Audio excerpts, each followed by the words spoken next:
各位老友，有一個全新嘅時代即將到嚟啦！我哋目前使用嘅互聯網設備好快就會被淘汰，而取而代之嘅將係星鏈時代。所以你唔可以唔知道咩係星鏈。近期三星手機成功實現咗同星鏈衛星嘅直接連接，下載速度誇張到已經達到咗每秒17兆。最可怕嘅係呢一種連接無需經過地面基站或者係光纖支持，無論你身處偏僻嘅沙漠、遼闊嘅大海，淨係坐喺飛機上面，都能夠享受到比星鏈網絡無死角嘅覆蓋，信號強勁，延遲極低，速度更係令人讚嘆。其實喺冇信號嘅地方依然可以打電話，華為早就已經實現咗啦。而呢一次嘅星鏈連接技術同華為嘅衛星通訊技術嘅實現，究竟有咩唔同呢？華為手機實現嘅係衛星通訊，係利用高軌衛星轉發無線電波進行數據傳輸同埋數據交換嘅技術。而手機直接連接星鏈技術，則係指手機直接同低軌衛星之間發送同埋接收無線信號，實現雙向嘅數據傳輸同埋寬帶業務，令到手機可以喺冇信號嘅情況底下正常上網同埋撥打電話。兩者嘅主要區別就在於華為用嘅係高軌衛星，而星鏈網絡則用嘅係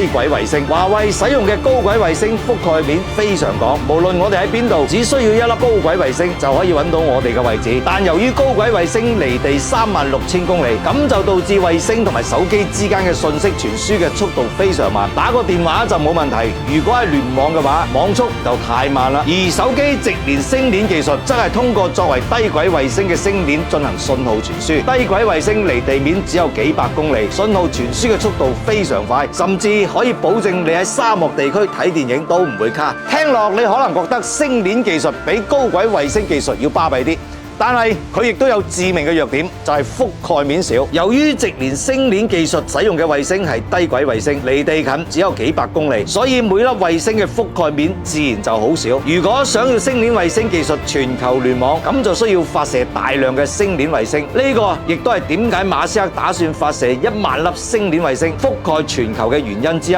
截至目前，直連手機可以使用嘅星鏈衛星總數已經達到咗103粒，目前計劃發射嘅總數係840粒。如果星鏈計劃成功，佢帶嚟嘅影響將係顛覆性嘅。我哋從此再唔會使用電話卡嚟進行通訊，全世界嘅運營商都會被淘汰。未來我哋只需要一部手機，唔再需要運營商，唔再需要辦理手機號，亦都唔需要擔心自己喺國外嘅漫遊網絡費用貴。我哋只需要一部手機，隨時隨地有信號，無限使用高速上網。我哋亦都唔需要花大嘅價錢鋪設海底光纜同埋信號基站，減少咗大筆嘅費用。因為一切嘅信號傳輸嘅工具只需要天上嘅星鏈就搞掂啦。據講，而家已經有110幾個國家、400幾萬嘅用戶喺度使用緊星鏈。近期，美聯航亦都同星鏈簽訂咗合作協議，將幫佢哋旗下嘅1000幾架飛機提供免費嘅 WiFi 星鏈服務。隨住越嚟越多嘅航空公司加入，未來我哋喺飛機上邊工作、生活、娛樂都唔受任何嘅影響，自由上網。而且未來隨住越嚟越多嘅用戶加入，星鏈嘅費用亦都會越嚟越平，全球嘅聯繫亦都會越嚟越緊密。全球嘅運營商點諗都諗唔到，打敗佢哋嘅並唔係同行，而係一個做火箭嘅外行。就好似膠卷嘅王者柯達俾冇做過膠卷嘅佳能打敗咗，手機嘅王者諾基亞俾冇做過手機嘅蘋果打敗咗一樣。世界上咁多國家嘅無數運營商、光纖、光纜嘅廠家、基站等等公司，一夜之間俾馬斯克打到落花流水。科技嘅進步轟轟烈烈，文明嘅發展浩浩蕩蕩，呢一個係人類歷史嘅發展趨勢，任何一個組織同埋國家都冇辦法阻擋。而我哋要做嘅應該係擁抱變化，不斷創新，從而走喺時代嘅前面，去引領呢個時代。